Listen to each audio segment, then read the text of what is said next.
रेलगाड़ी की लंबी सीटी गूंजती है और पहिए पटरी पर एक रिदम के साथ दौड़ने लगते हैं। खिड़की के बाहर हरे भरे खेत लहरा रहे हैं, बारिश के बादल आसमान को ढांपे हुए हैं और हवा में मिट्टी की खुशबू घुल रही है। अंदर बैठे मुसाफिर अपनी अपनी बातों में मसरूफ हैं, लेकिन आयशा जो खिड़की के साथ बैठी है खामोशी से बाहर के मनाजिर को देख रही है। किताब उसके हाथ में है, मगर नजरें लफ्जों से ज्यादा बाहर के बदलते मनाजिर पर हैं। और फिर अचानक उसकी नजर सामने बैठे एक नौजवान पर पड़ती है। वो अहमद है, आंखों पर चश्मा, हाथ में किताब, चेहरे पर सादगी मगर एक खास कशिश। वो कभी सफ़हा पलटते हुए नजरें उठाता और चूरी चूरी आयशा को देख लेता। पहली बार जब दोनों की नजरें आपस में मिलती हैं तो जैसे लम्हा थम सा जाता है, दिलों की धड़कन बेकाबू हो जाती है और एक हल्की सी मुस्कुराहट दोनों के चेहरों पर आ जाती है। आयशा झुझक कर नजरें झुका लेती है, मगर दिल के अंदर एक अजीब सी लहर दौड़ जाती है। इसी दौरान गाड़ी एक स्टेशन पर रुकती है। बाहर शोर मच जाता है, बच्चे पकोड़े और बोतलें बेचने लगते हैं। पकोड़ों की खुशबू पूरे डिब्बे में फैल जाती है। अहमद बोतल लेता है और हचकचाते हुए आयशा की तरफ बढ़ा देता है। अगर आप बुरा न माने तो ये आपके लिए है। आयशा चौंक कर उसे देखती है। हल्की सी शरारत और हैरत उसकी आंखों में झलक रही है। वो आहिस्ता से कहती है, शुक्रिया, लेकिन तकलीफ की क्या जरूरत थी। अहमद बस मुस्कुरा देता है और यूं एक उनकही मोहब्बत का पहला कदम रख दिया जाता है। सफर आगे बढ़ता है। बारिश की बूंदें खिड़की से टकराकर गिरती हैं तो आयशा कहती है, बारिश की खुशबू कितनी अजीब सी होती है ना, जैसे दिल हल्का हो जाता है। और अहमद जवाब देता है, जी, बारिश शायद अंदर की थकन भी धो देती है। दोनों के दरमियान छोटी छोटी बातों का सिलसिला चलता है। कभी मुसाफिरों की हरकतों पर हंसी छिपाते हैं, कभी किताबों पर बहस करते हैं और कभी खामोशी में ही सब कुछ कह देते हैं। मंजिल आती है तो दोनों अलग हो जाते हैं, मगर दिल में एक अजीब सा एहसास छोड़ जाते हैं। अहमद सोचता रह जाता है, क्या ये बस इत्तेफाक था या कुछ और आयशा के दिल में भी एक नरम सा ख्याल जागता है। कुछ हफ्ते गुजर जाते हैं, जिंदगी मामूल पर आ जाती है।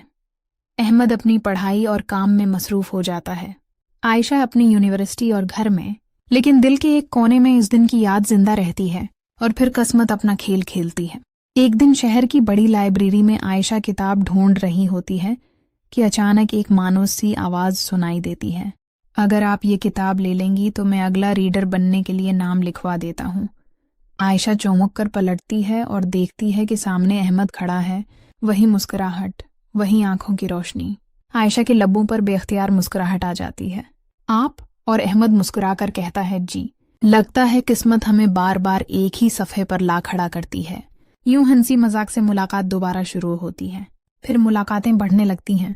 कभी लाइब्रेरी के गोशे में किताबों पर बातें, कभी यूनिवर्सिटी की कैंटीन में चाय के कप के साथ कहकाए, कभी पार्क के बंच पर शाम की ठंडी हवा के साथ लंबी बातें, और कभी बारिश में छतरी के नीचे खड़े हंसते रहते हैं। आहिस्ता आहिस्ता ये मुलाकातें एक नए रिश्ते में बदलने लगती हैं।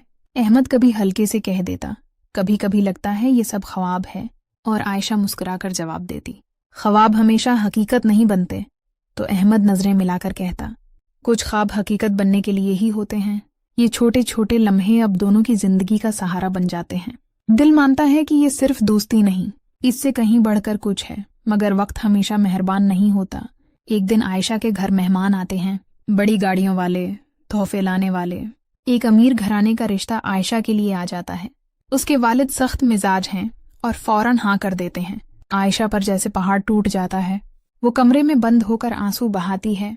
इसी रात अहमद को फोन करके रोते हुए कहती है, अहमद, बाबा ने मेरा रिश्ता तय कर दिया है। अहमद पर बजली गिरती है। वो कहता है, क्या तुमने इनकार नहीं किया?